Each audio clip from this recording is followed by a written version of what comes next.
Jewish Education in Media is pleased to present L'Chaim, a program that highlights the people, issues, and events of importance to the Jewish community. Now here is your host, Rabbi Mark Golub.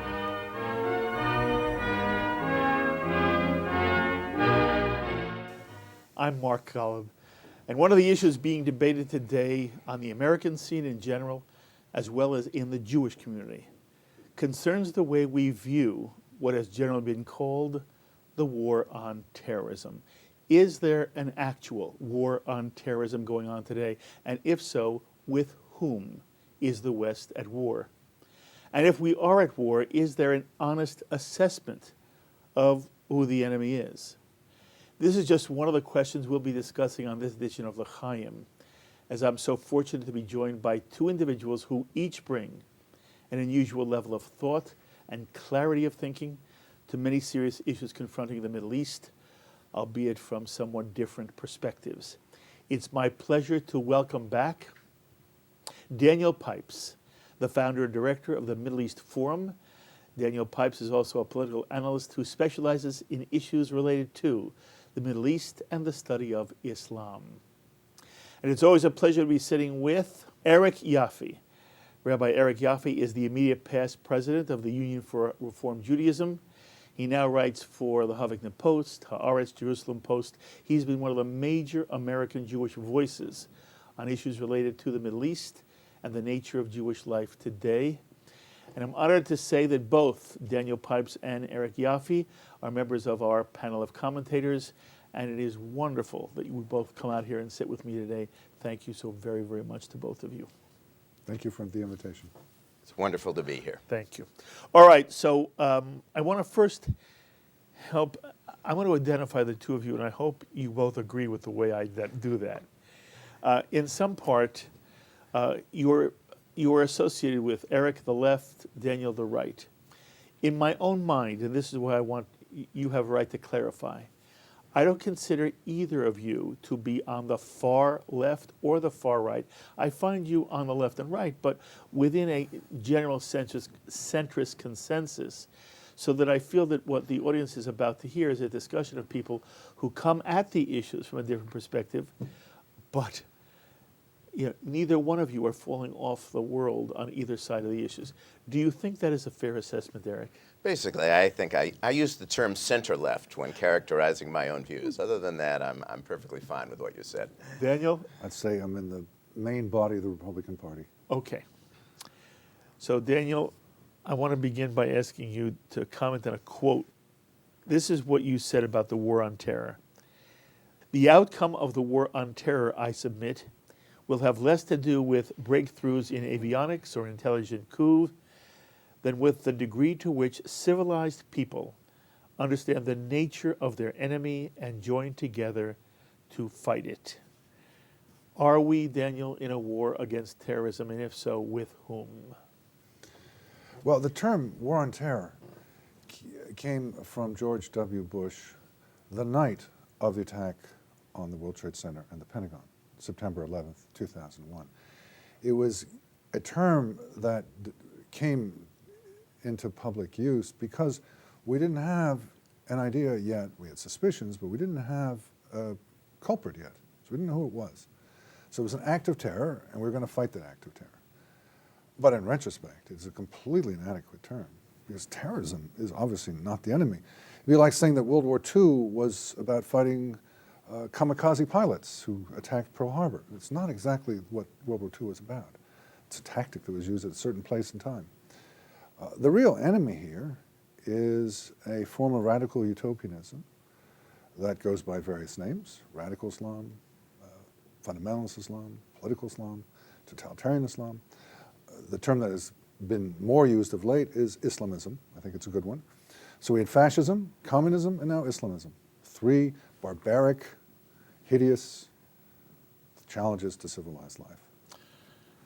Eric, do you have any comment on Daniel's characterization? Would you in any way want to change it? Terrorism is a problem in the world. It's a serious problem in the world. Those who kill innocents in order to further a particular ideology are looked upon as terrorists and are a threat to civilization and democratic societies everywhere. There are elements of the Muslim world that have been guilty of terror, and we need to combat them with the full force of both our military might and our wisdom. They're not the only terrorists in the world. There are other terrorists who have to be combated as well. I think it's obviously important for us to not see the entire Islamic world and identify it with terror. That's not the case. Using the term Islamism, I think, is a way to do that. It's to distinguish mainstream Islam from those elements of Islam that are radical and extreme and engage in terrorist acts. I'm sorry, are you saying you do agree with the term Islamism? Yes, I agree with it as a term that makes a distinction between the religion of Islam, which is not inherently a terrorist religion, does not promote terror, and there are moderate forms of Islam, and mainstream Islam should not, in my view, be identified in any way with terror. There are elements of the Islamic world who distort Islamic teachings and engage in terror, and they should be combated, as I say, with the full force of our military might and our civilization. As you hear the way that Eric describes it, do you disagree with him in any way, Daniel? I disagree in one way, which is to call those who use terrorism as a method to say that they're distorting Islam. No, it's a reading of Islam. It's not a distortion of Islam. There are many different ways to read Islam, to understand what's in the scriptures and how to live by it. It's not up to me or any of us, particularly those of us who are non-Muslim, to deem what is correct and what is a distortion. I grant that it's a valid interpretation. What the Taliban or what Osama bin Laden or others, are the folks in Mali, are saying is one form of Islam, legitimate, but barbaric and to be fought. And how much of the Islamic world does it represent? Does that reading of Islam represent? My estimate has been 10 to 15%. Which is not large. Not large, except that if you took over 1 billion Muslims and say made it 12%, you're talking maybe 150 million people. That's more than all the communists and fascists who ever lived. That's a very substantial number. And like the fascists and communists, they are dedicated, and they are organized, and they are funded. So they have an impact that's much greater. And they can bring in others. As we've seen, for example, in a number of elections, the Islamist candidate can attract others and can get a substantially higher number than that. But as a rule of thumb, I think that's a fairly useful number It's across interesting. times It and may places. be a small percentage of the Islamic world, but it's a large absolute number. That's your point. The Muslim Brotherhood, is it in some way an outgrowth of the philosophy of Islam that you are relating to and Osama bin Laden? There are a number of different Islamist strains coming out of different places. Muslim Brotherhood's out of Egypt, Deobandis out of India, Khomeini's out of Iran, for example. They take different approaches to the tactics. So you have bin Laden at one extreme with violence and direct confrontation. The other extreme, you have someone like Recep Tayyip Erdogan, who's the Prime Minister of Turkey. Very careful, very suave, wears a tie, is popularly elected. They are not the same. They are very different in all their tactical methods. But in the end, they both seek the same thing, And what which do is they seek? application of Islamic law on everybody. Any comment? I'm not sure what you're suggesting. The application of Islamic law, are you suggesting that's identical with imposing terror or embracing terror? Terror is not a word I'm interested in, or a concept. I mean, it's a method that some Islamists use at times, but it's not inherent to it. The inherent point is the drive towards application of Islamic law. Some will use elections, and some will use terrorism, and others will use other things. But it's just a methodology. If one makes the comparison with communism, you had communists who came in through the rifle or the gun. You had some communists who came in through elections. That is merely a detail. The point is to create a new society, a new man. That is the goal. How you get there, well, there's flexibility in that. And Dr. Pipes is reluctant to make judgments about Islam as someone who stands outside the Islamic tradition. I'm less reluctant. I'm not a scholar of Islam, so I stand here at a disadvantage in that regard, and I am quick to admit that. I work with mainstream Muslim leaders all the time. I listen to what they have to say. I study the materials they provide. They are quick to affirm that extreme forms of Islam, those that are contrary to our democratic ideals, contrary to our values on terror, imposition of force, are in fact outside of mainstream Muslim position and constitute a distortion of Islamic tradition as they understand it. I'm not only respectful of that, from my own understanding, as limited as that may be, I accept that. And look, there are extremist elements in all religious traditions, including our own. We need to guard against them, and we need to condemn them when the fruits of that extremism arise. But I want to be careful of suggesting that I am comfortable with any notion of this being somehow a legitimate element of Islam. In my understanding, it is not, and it deserves condemnation, but it is simply not one strand among many. And as to the precise numbers, I'm not in a position to say. Dr. Pipes has offered some numbers. I'm not going to comment on those numbers. I simply am not in a position to do so. So if I might summarize, your position is that the moderate Muslim leaders that you've had dealings with have told you that this is an illegitimate form of Islam, and you accept that. And I say in reply that they are apologists. They're not telling you the truth. If someone is truly to be a moderate Muslim, he will acknowledge that this is in Islam and say, well, that belongs to another day and time, another day and place. Let me give you an example. Islam is very clear about accepting slavery. Slavery is part of Islam. Now, slavery is not part of modern life. There are two ways of approaching this. One is to say, yes, slavery is part of Islam, but that's outdated and we now reject that. And the other is to say, slavery was never in Islam. What they're doing is telling you the latter. And that's not honest, and it's not a good base for building a real reform movement in Islam. And I think it's absolutely necessary that there be an acknowledgement that jihad, for example, which is the forceful the use of force to expand the realm of Islam, has to be acknowledged. It's there. It's been there for 1,400 years. Slavery, the treatment of women, and other difficult issues have to be acknowledged. And only after they're acknowledged can you really make progress. But if you pretend that never happened, you never had slaves, women were always equal, jihad was never anything more than moral self-improvement, then you don't have the basis for I'm not reform. suggesting it never existed.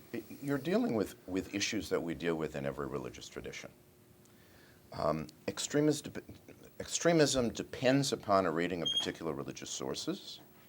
You can say that whatever the phenomena may have been in the past, at the moment we read particular sources, it leads us to certain conclusions.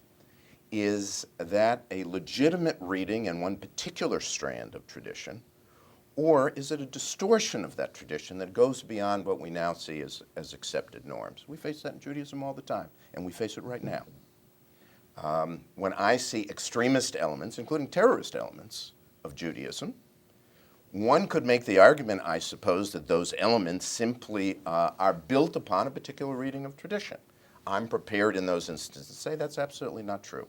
It constitutes a distortion of our tradition and not simply one strand among many. I apply those same standards to the way that I look upon Islam, acknowledging that I have greater expertise in Judaism than I do in Islam. I want to be careful that we not tar the entire Islamic world with a brush that suggests an openness to, a tendency toward terror. I don't think you were saying that, but sometimes that is a reading that is given to Islam in American culture, and for that matter in much of the Western world. My own view is that it's not accurate. My slogan is, radical Islam is the problem and moderate Islam is the solution. So not only do I make that distinction, but I put great weight on the moderates and say that if we are to get out of today's troubled circumstances, it will be the moderates, the true moderates, the anti-Islamist Muslims who will lead the way. They are critical. We on the outside can provide armaments and money and the like, but it is the moderate anti-Islamist Muslims who in the end must provide the ideas, the leadership to offer something different and better than what the Islamists have to offer. So we don't disagree And there. we agree 100%. Exactly. I want to understand one of the subtleties of your argument, because I'm hearing what the audience might hear, and I want to give you both a chance to clarify this. You have now referred to Jewish terrorism, and you've said there are extremists in every religion. I hope no one disagrees with you on that, and there are even extremists within the Jewish tradition, and there are people in the Jewish tradition, in the Jewish community, who sometimes have used violence in a way that you would claim goes against the spirit of the Jewish tradition. My own feeling, and I want to hear whether you disagree with me, my own feeling is that within the Jewish world, that is considered to be an aberration by the vast, vast, vast majority of Jews. It is condemned publicly, soundly, roundly, and that the extent to which there are people in the Jewish community who would ever resort to a real act of violence is infinitesimal compared to the Jewish community as a whole. And when it happens, it is condemned. I don't think the same thing is true at the moment within the Muslim community. And one of the things that I wanted to hear both of you speak to is, when you say you are hoping, Daniel, your hope is the moderate Muslims, I don't hear them speak. I do not believe that the Muslim community has an attitude towards those who perpetuate violence within the Islamic world is the same reaction that the Jewish community has anytime there's violence within the Jewish world, and that one of the things that seems to be part of the war on terrorism or war on terror or war with Islamism, as you both define it, is that within the Islamic community, there is some kind of reluctance, it seems to me, I want both of you to speak to this, a reluctance to be as critical in a vocal and public way against it as there is in the Jewish community when it rarely but does happen to occur from time to time. Eric, you begin. My work with Islamic leaders is primarily in North America. I believe that the Islamic community in North America is overwhelmingly a moderate community. There are extremist elements that can be found. It's overwhelmingly a moderate community, outspoken on these issues, forceful in its condemnation of terror. And here I speak from direct experience and a considerable amount of time and effort in talking and struggling with these matters. Outside of North America, we're dealing with a different, first of all, the Muslim world is vast. The Jewish world is small. But if you're asking me on the general point, I would agree. We need a much more emphatic response from all elements of the Islamic world. We often do not get it, particularly outside of the United States and in many venues. And so to be emphatic on that point, you're right to raise the question, and I certainly would embrace it. Have you, in your own personal contact with Muslim leaders in America, have you seen them go public? Absolutely. Look, I was the first major Jewish leader to address ISNA, the Islamic Society of North America, which is the largest Muslim organization. And we thought about this. We were very careful in kind of preparing the ground for this meeting, and we looked very carefully at what the past positions had been, and what they were prepared to say both at the meeting that I attended and in the future. And it was very clear. They had condemned terror. They had condemned it in general. They had condemned. We also want to make clear that it applied specifically in instances where Jews were involved. We didn't want any kind of generalization about we're against terror, but when it comes to Jewish occupiers, that's a different matter.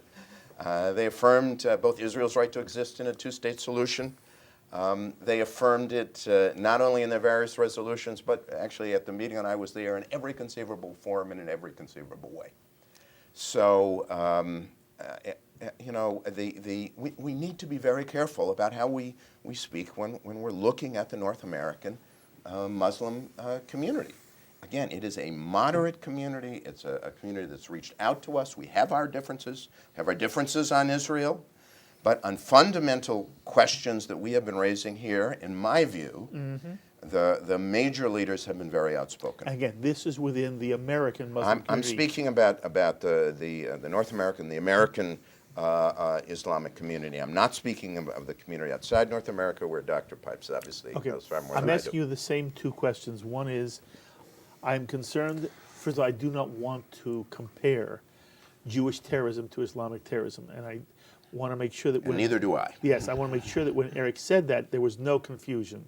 And number two, I do want to know the extent to which you feel, both in the United States, and as Eric says, you have a breadth of understanding beyond our shores, to what extent do you feel there has been the appropriate Muslim moderate response vocally and publicly, condemning, terrorists going into Itamar and slitting the throat of a sleeping 3-month-old child, et cetera, et cetera, et cetera. Right.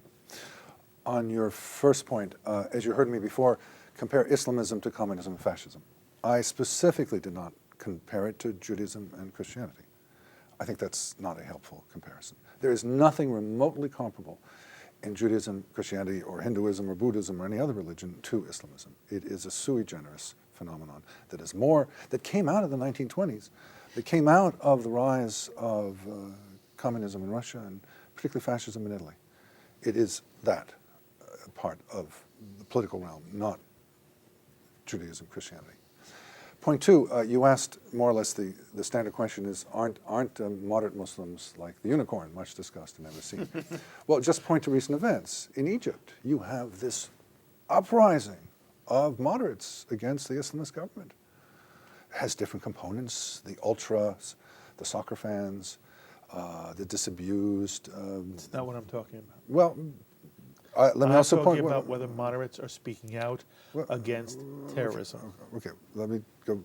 Just give you another example. In Mali, you have these people who have been liberated by the French, who are pulling out their music and their manuscripts and so forth, that they were scared that the Taliban-like forces would destroy. So they do exist, and they exist all over. However, two other points. Terrorism is not my issue. Condemnation of terrorism is of no importance to me. I'm glad when it happens, but it is not a marker for me. It's not important. Because? Because there are so many other ways to get to your goal. So you don't use the terrorist one. You despise the terrorist one, fine. But I'm not focused on terrorism. Terrorism is a method. It's like saying, I abominate pistols. But, that leaves an awful lot of the rest of the arsenal there. So, fine, they condemn terrorism, but that's of no particular significance. What's significant is their attitude towards the Islamic law and its application, or I should say its imposition on the rest of us. And that's where I don't find at all the people that Rabbi Yoffie has discussed as moderates to be moderates in the least. ISNA, the Islamic Society of North America, is an Islamist organization at its core. It can condemn terrorism all it wants, but it is devoted to application of the Islamic law in the United States and Canada. That's all it represents. Everything else is froth. It is about application of Islamic law, not just on Muslims, but on all of us. And you might say, well, that's impossible. And I'll say, well, yeah, it's a pretty distant dream, but it doesn't mean they can't dream it. And that doesn't mean they can't cause mischief with it. Now, they're not terrorists. Let's stop talking about terrorism. It's not the issue here. The issue is, what is their political agenda? And they have a foul political agenda, and I'm very sorry that you went and addressed them. That was a shameful moment, a shameful moment. We're looking at this from a totally different perspective. I don't accept that they're trying to impose Islamic law on the United States of America. I reviewed their documents. I reviewed their statements. I know their leaders now. I think that's a distortion. I think it's untrue. And I would be more than happy after this meeting to receive whatever evidence you may have of that. I'm proud that we went there. I'm proud that we made that connection. Those are exactly and precisely the moderate elements of the Islamic community with whom we must be talking, with whom we should be talking. So as I say, we'll discuss. I'd be happy to continue this conversation at a later time. It's interesting. By the way, the two of you have sort of debated in print. This is the first time you're sitting together at the same table. It's fascinating to hear the two perspectives. We had on, by the way, a Muslim from England who talked about how, as he was educated, and he was educated in what seemed to be a, quote, moderate Muslim community, for him, the equivalent of the Talmud Torah education that Jews get in America was an education that made a clear point that both Jews in general and Israel in particular were foul, and that he grew up as his father hating Jews and Israel. And he tells this story of his personal journey, which began when he picked up a book by Alan Dershowitz, The Case for Israel, was surprised by what it said, and went on a personal journey of his own to try to understand more firsthand about Jews in Israel, and ended up going to Israel, expects to be arrested, isn't arrested, describes how it was nicer to go to Israel than Saudi Arabia for him, and that he has become what he calls now a Muslim Zionist. But what was so fascinating for me to hear was the extent to which someone who did not come from a violent community said to me, this is what is being taught in Muslim schools all the time. This is standard Muslim thought. And I said to myself, I find, personally, I'm in an ambivalent position. Emotionally, I gravitate towards the position, people are people, and certainly the Muslim community of America does not in any way seem to be either violent or subversive. If I didn't know anything, as I don't, I would emotionally agree with Eric that I can't imagine that in Islamic schools in America there is the indoctrination of a long-time vision, any different than when the Jew says, in the end of days out of Zion shall come forth the law, which is a messianic vision. It doesn't mean that at the moment any Jews in America want America to become Torah Judaism. So I don't know what the long-term vision is for members of the Islamic faith here in America. But in my own mind, emotionally, I say to myself, it's just not, I don't want to imagine that there are schools in America where Islamic teaching is that Israel and Jews are bad. And then intellectually, I say to myself, am I being honest? Is this Muslims recounting to me of what literally happened to him? And when other people have said to me, this unfortunately is the Muslim vision that is taught in schools, even in America, is that the reality? And one of the reasons why I was so, I feel I'm so lucky to have both of you at this table, and the audience is lucky to hear what you have to say, is that in the Jewish community here, we are very, very much aware of not becoming Islamophobic.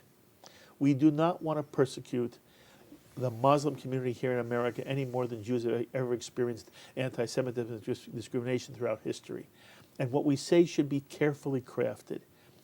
And then I watch what the administration, the American administration has done, and I say to myself, is it being honest? There was a moment, it seemed to me, Eric, when the American administration did not want the word Islam, either as a noun or an adjective, applied to the war that you both seem to think we're in with an enemy for the West, regardless of how large or small it is. And one of the things I wanted to really understand was, what do you guys consider to be the truth? What should we as Americans and as Jews be comfortable saying, believing, internalizing, so that on the one hand we don't become bigots ourselves, and at the same time, Daniel, I don't want to put my head in the sand and pretend that we are not in a real war. There was an Israeli who just was interviewed by the Jewish Week here in New York who said this is World War III. We're in World War III now. And he defined it with the Islamic fundamentalist world. He said the Islamic fundamentalist world is ultimately in a war to destroy and replace the West. So one of the things, again, I'll let both of you speak to this now, to what extent, how should Jews feel and react and think and not be guilty of a certain kind of improper bias, but at the same time not stick their head in the sand. I'm uncomfortable with these broad generalizations, and I don't think it's a helpful way to look at the world. We need to deal on a case-by-case basis with those who engage in extremism, with those who promote terror. Daniel says that that's not the problem, it's an aspect of the problem. There is a broad question of how do you integrate religious tradition and democracy so that you can be sensitive to your religious concerns, even promote your religious concerns, and at the same time maintain a democratic system. That's a problem in every country that has religious orientation, including Israel. It's a greater problem, throughout a much greater problem, throughout the Islamic world. But to suggest that there is a mindset that enables us to know, exactly how this should be approached and suggests, what the outcome is likely to be, I think is dangerous, and we need to be aware of that. Every religion, as Rabbi Yoffie indicated, has a set of challenges. What do you keep and what do you throw out? I mentioned slavery. Slavery was, until 150 years ago, a fairly accepted phenomenon in the south of this country, and went through a civil war, and it was rejected, and now it's beyond the pale. No one would say, on second thought, maybe we should go back to slavery. It's gone. Or less emotional subject, interest on money. Judaism, Christianity had their own versions of restrictions on allowing interest on money. That's gone. That's a fight that's over. 5%, 3% a year, everybody agrees with. Not 20% a week, but 5% a year, sure. These are debates that took place and are finished. In Islam, these debates are still very much in process. There is slavery. Indeed, I found a quote from a Saudi religious leader some years ago, in which he said, if you don't believe in slavery, you're not a Muslim. But there is practicing slavery in Saudi Arabia and Mauritania and Sudan and elsewhere. It's there. And there's a debate over it. Does Islam allow slavery or not? Interest on money. There is a booming market in la riba economics, which is no interest. It's basically fraudulent in that the interest is charged through service fees and the like. But nominally, there is an $800 billion, nearly $1 trillion market in this. There's still an active debate over this. So what we see, these two are representative of many other issues, slavery and interest, that the Muslim peoples are going through a catharsis. What do you keep, what do you accept? It's not unique to Muslims. I mean, look at the Episcopalian Church and homosexuality. It's practically riven apart over this issue. Do you keep the old ways or do you adapt to a new set of standards? These are issues that all religions are dealing with all the time, but Muslims are dealing with more acutely on more issues these days than other religions because so much is at variance with modern ways. And so one has Muslims who say, yeah, let's make changes and find references that suggest this is possible in the scriptures. Others who say no. Our problem is with those who not only say no, but who say no and want to revert back to an older, medieval really, pre-modern version of Islam and want to apply Islamic law in its entirety. Islamic law is the key here. It's not terrorism. It's not extremism as such. It's Islamic law. They say, it used to be when we, the Muslims, were strong and culturally dynamic, say 1,000 years ago, not 2013, but 1,013. Back in 1,013 in Baghdad and Cairo and so forth, Islamic law was applied in its entirety. And that's the key. We must do that again. Anyone who is against that, has to be pushed out of the way. And that is the drive. Okay. That is the drive, to apply the law. Okay. It's a pre-modern drive. It's a reversion, a retroaction to something that doesn't exist today. My mindset here is, as an American, as well as a Jew, how do we promote what we understand to be democracy? I would suggest that democracy is inconsistent with the imposition of religious law, Islamic religious law, or for that matter, any other religious law.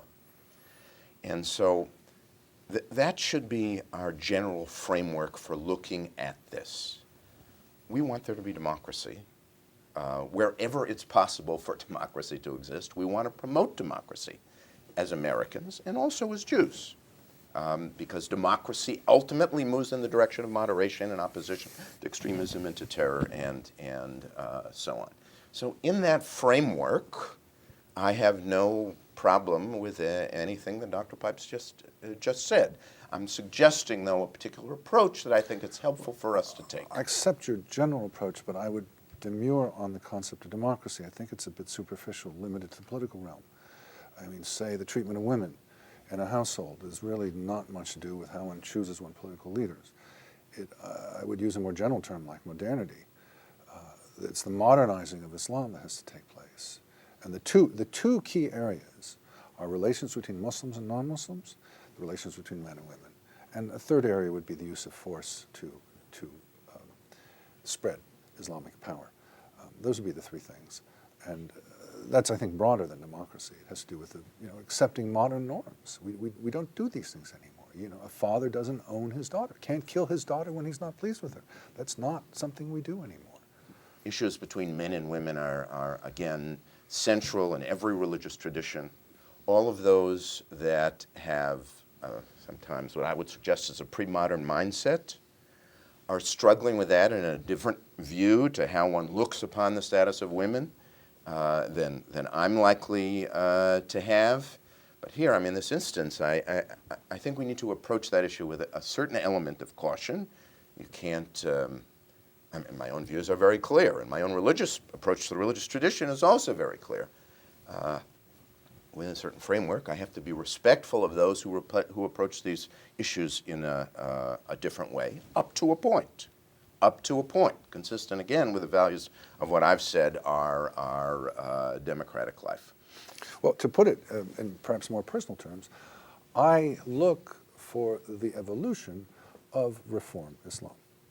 I would like something like Reform Judaism to be found in Islam. It does not at present exist.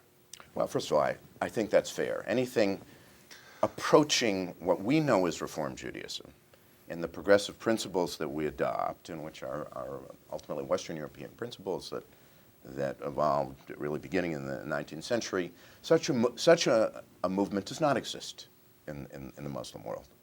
I understand and agree with that particular point. I would be delighted to see that. Again, all religious traditions, including our own, I think can benefit from some change and reform in that regard, but your general point on that is one that I accept. I want to come back to the question I asked you a moment ago, because although I find this interesting and fascinating and helpful, I don't feel it answered my question. I told you about the Islamic gentleman from England who said what he said was standard throughout the world, throughout the Muslim world. Was he experiencing something unique to, let's say, England or Europe or outside of America?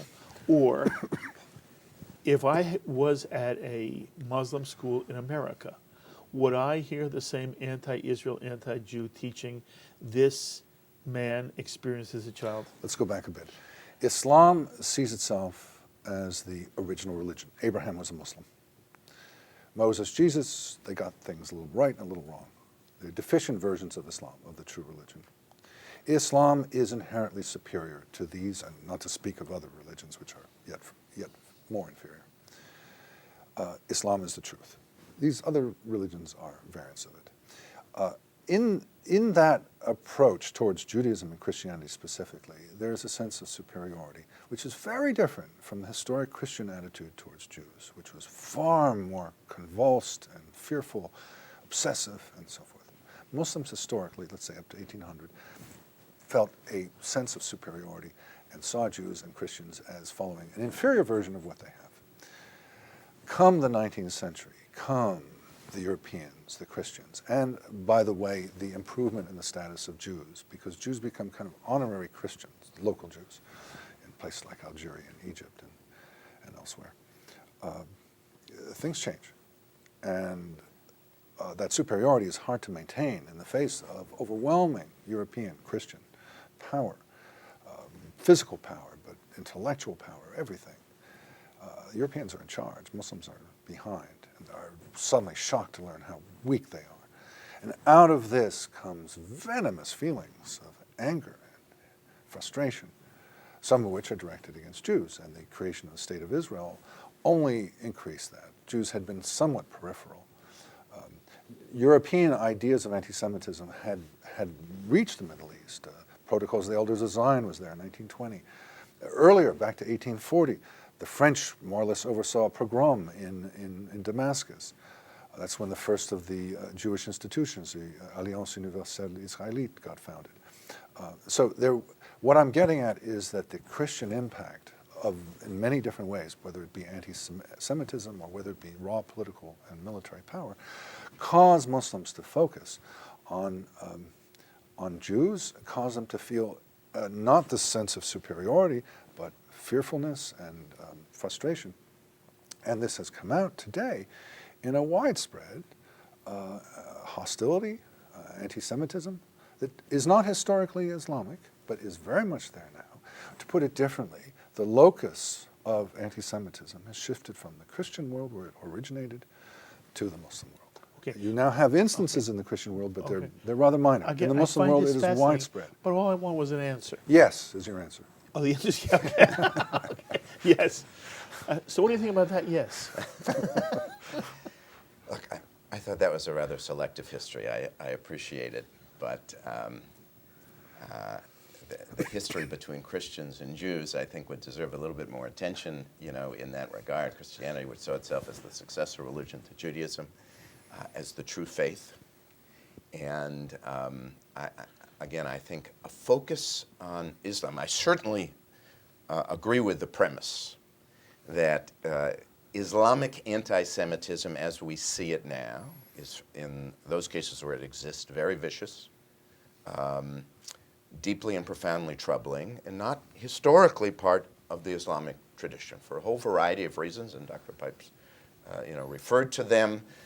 It has been a new, relatively modern phenomenon, and one to which we need to pay a great deal of attention. I think we need to understand as well that all great religious traditions have significant elements whereby they see themselves, they embrace their own exceptionalism. They see themselves as superior to other traditions. Again, that's certainly not foreign to Christianity. It's certainly not foreign to Judaism. And the notion that this is anyhow in some way unique to Islam as a part to what exists elsewhere, I think is a problematic view of the history of religion. Okay, and what about Daniel's point, though, that at the moment, what this Muslim experienced in England, Daniel feels is what Muslims experience all over the world, including in mosques and schools of Islam in the United States? That is not my experience. It's not consistent with my understanding and my knowledge of what happens in North America. And in terms of what happens elsewhere, again, I suggest we need to beware of dangerous generalizations while acknowledging the real problems that are there. Okay. And Daniel, what about my second part of the question? To what extent has there been within the American administration over the last 4 or 5 years a reluctance to, in your mind, define the war and define the enemy in appropriate terms? It's not just the last 4 or 5 years. It's not just the Obama administration. It goes back certainly the George W. Bush administration and arguably much further. I want to make sure people understand you. You do not feel the Obama administration is any more culpable or worse than prior administrations? Slightly, but not much. It's a general problem. And I think that it's what I call the denial of Islamism, or denial of the Islamic element. And I think there are 2 reasons for it. And they are reputable reasons. They are legitimate reasons, though I disagree with them strenuously. But I acknowledge that they're done in good faith. The first of them is the argument that if you mention Islam in any form, then you're alienating Muslims. And the second is that if you mention Islam, then you have to reorganize American life. For example, if you had acknowledged, or if the military had acknowledged in the aftermath of the Fort Hood shooting, 2009, that there was an Islamic element, which there clearly was, self-evidently was, and they pretended it wasn't there, but if they acknowledged it, that would have implications for the military. It means you'd have to look at Muslims in a different way from others. You have to be on the lookout for Islamism.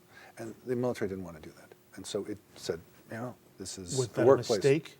I think it's a mistake. I mean, I disagree on both these counts, but in other words, I'm not saying it's cowardice, political correctness, multiculturalism, and so forth. You're not. I'm not saying that. I'm saying it is due to What these, drove it then?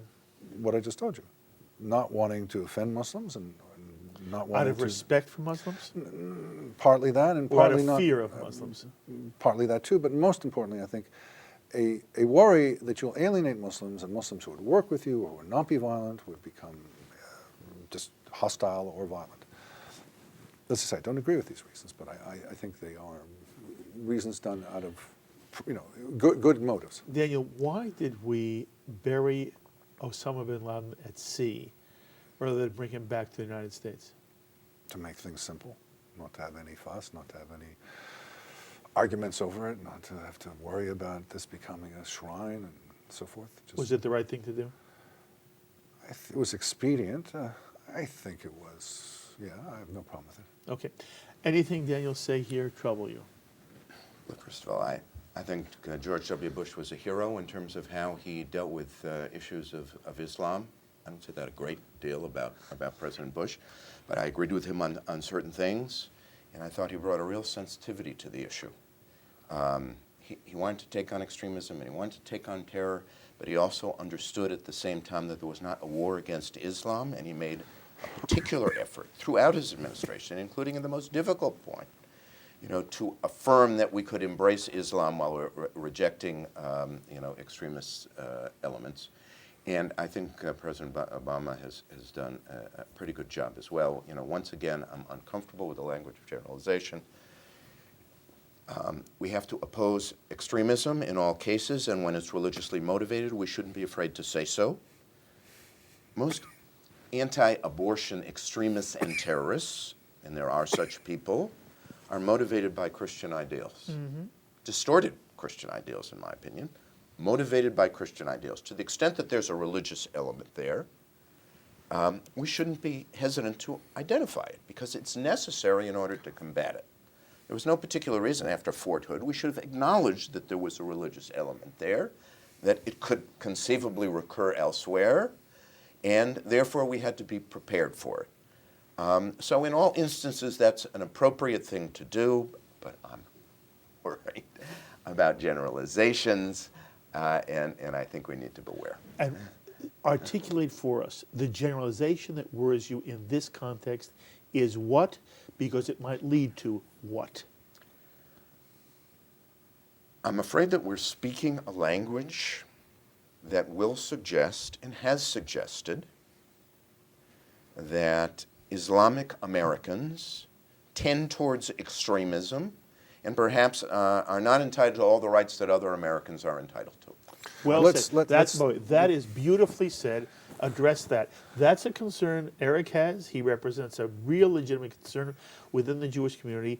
To what extent, is that a real, when I say real concern now, is he worried about something that isn't likely to happen, or is he worried about something that could happen? And in any way, do you disagree with the articulation Eric just gave? Well, I agree in principle we don't want to have bias against Muslims, but it is now over decades since 9/11, since this became a national issue, and there's no evidence in, say, hate crime statistics to suggest that Muslims are being targeted. In fact, Jews and blacks are consistently more targeted than Muslims, and it isn't changing. So that is a legitimate concern, but in fact, we now have over a decade of experience, and it's not a concern. Let me turn it around and say, okay, we've got airport security. Airport security in this country is blind to everything except the possible implements of violence.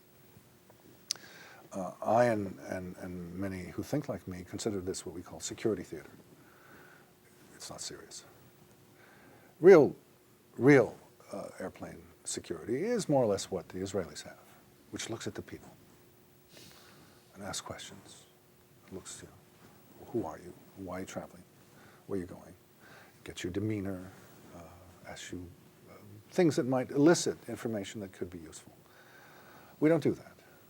We are we don't care who you are. I'm against that. Would you consider that to be bias against Muslims, to focus in on these sort of Israeli issues? security as we see it practiced Well, today speaking, in Israel? Roughly speaking. First of all, I have no problem with that at all. It's effective, and I applaud it. Whether or not it's practical here is a good question. I certainly agree that what we do now isn't security at all. As you say, it's theater. Whether or not we could do in Israel, in the United States, which is a much bigger Right, country, I don't mean every... is a whole different There question. are those who would argue it would be racial profiling. Exactly. I'm not asking the practicalities of it, but we well know that if you're an Arab leaving Israel, you get a lot more attention than if you can bring your bar mitzvah certificate with you. That is a distinction. Is that bias? I think generally speaking, the Israelis are reasonably careful to avoid bias. Look, the key to security issues is common sense. And if you apply these standards with a strong element of common sense so that you provide the protection that you need, and you're not demonstrating obvious prejudice in what you're doing, then that's just fine. Okay, I'll take that. I believe that you can train security personnel to handle these matters, in a way that makes sense. I have another philosophical question for both of you that came out of something you said earlier. You said what really bothers you is the attempt, however it is achieved, to impose Islamic law on a given society, a given part of the world. You said some people within the Islamic community use terror and acts of violence, and then there are those like Turkey where it's in some form of democratic system. And for you, it seems, Daniel, you are as opposed to both because what really bothers you is the end, not the means. And I said to myself, isn't that interesting as both an American Jew who has sort of been brought up on the school of democracy? I said to myself, do I really want to oppose a society where in a democratic election, a fair democratic election, lo and behold, the Islamic view prevails? And should I be in some way opposed to or fighting against a democratic move towards Muslimism, Islamism, as opposed to the terror, the violence, the attempt to frighten and then we would say, kill innocents? The problem is, and I don't think we can get on this today, but you understand there are Israelis who argue that the Arab perspective is the Israelis are the terrorists. But whether it is or not, I'm saying to myself, is Daniel Pipes right that the Islamic community does not have the right in a democratic fashion to win Islamism in a given locale? And you seem to be saying democracy is not a legitimate tool for them to use. And I'd be curious to hear what the two of you say about that. I'm saying democracy is not a suicide pact, to quote an eminent American jurist. I'm saying that just with communists and fascists, I don't want to see anti-democratic parties use the democratic process to get to it. Need I mention 1933 and who got to power legitimately through the democratic process? I don't think anti-democrats should be allowed to operate in a democracy. In other words, if the fundamental philosophy underlying a group is anti-democratic, they should not be allowed to use the democratic process to put themselves in power and then undermine the democracy which they have used to get their power. The Turkish prime minister, earlier, before he was prime minister, said, "We see democracy like a streetcar. You get off it when you've reached your station." Is that not a nice summary? Look, What's your reaction in to the this? Western world, we have a particular understanding of democracy. It's not just a matter of a vote. One vote, one time is what you're afraid of, and what Dr. Pipes has referred to and what you've referred to. When we talk about democracy, we talk about a system of government where, on the one hand, you vote, but second of all, you have assured individual liberties through some kind of a constitutional system, whether it's a written constitution or an unwritten constitution, but that's a critical element. You also have an independent court system that is apart from a religious court system. Those are the elements that make up democracy as we understand it, and that's why I feel that it's simply inconsistent with any system of religious law, whether it's Islamic law or Christian law or Jewish law. Yes, Well- but the question is, can an Islamic group use democracy to put themselves in power and then to work as the majority with the power to undermine the democracy they have? Can it happen? It can happen. They cease to be a democratic government when that happens. Okay, but my own reaction is I don't want to deny them the right to have participation in the democratic process. You go out of your way to allow participation whenever possible, but it's not an absolute principle, and there are certain cases where you need to say no. Democracy should err on the side of openness. They should err on the side of openness because ultimately you operate with a certain confidence that you trust the people. But it's not an absolute. You need to be cautious. So I understand what he's saying. I'm sympathetic to it, and in every given instance, you'll have to make a judgment as to whether it's done properly. Okay, as we conclude, what's the biggest mistake you hear Eric making? Going to ISNA. Philosophically. Otherwise- Otherwise- do you have a philosophical difference with him? On the issues we've discussed, no, he's in large agreement. Do you have any philosophical disagreement with Daniel? I certainly disagree on the ISNA point, and that causes me some concern. It's not a philosophical agreement. And on a practical Agreement level, or disagreement? It's not a philosophic disagreement. On a practical level, you've heard my concerns. We need to be careful about using a broad brush here that might suggest something that we aren't even necessarily saying. So sometimes when I hear Dr. Pipe speak, I'm afraid whatever his intentions, that's where it's going to lead us. So I don't know that that's a philosophical concern, but it's a practical concern. And I think general caution is in order. You I can both, subscribe to general caution.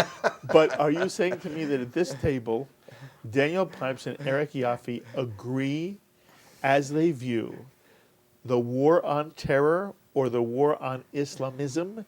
You both basically agree on this subject? You have a passion for generalization here that I've tried to cure you of for the last hour. I am happy to hear you give me the specific difference. We've agreed on many things during the course of our discussion. Yes. Some differences on implementation issues, and I'm happy to leave it at that. And you? I agree. The two of you are fabulous. This is so kind and wonderful of you. And Eric, where does the Jewish community have a chance to hear this kind of discussion? Daniel, you understand what a service the two of you are doing. We don't get to hear people like the two of you both agree, disagree, subtlety.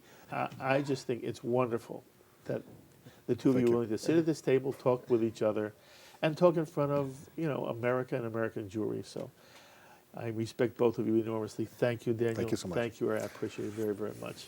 Nice to be with you. You too. Those were the thoughts of Daniel Pipes and Eric Yoffie. I hope you enjoyed hearing what they had to say.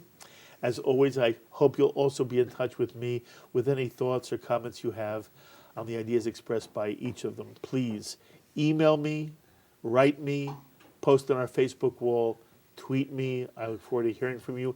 And if any of you want to be in touch with either Eric Yoffie or Daniel Pipes, email me and I will forward your emails on to them. Until the next time, I'm Mark Golub. L'chaim, my friends, to life.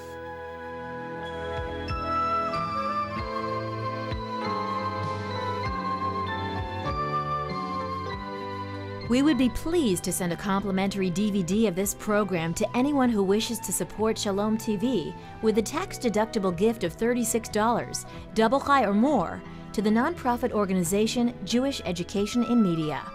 Simply visit the Shalom TV website homepage and click on the Donate button to make a donation by PayPal or your credit card. And please indicate the program for which you would like a DVD. Or you can send your tax-deductible check made out to GEM. To GEM, Post Office Box 180, Riverdale Station, Bronx, New York, 10471. And again, please remember to indicate which program you would like to receive on DVD with our compliments. And we thank you for your kind support.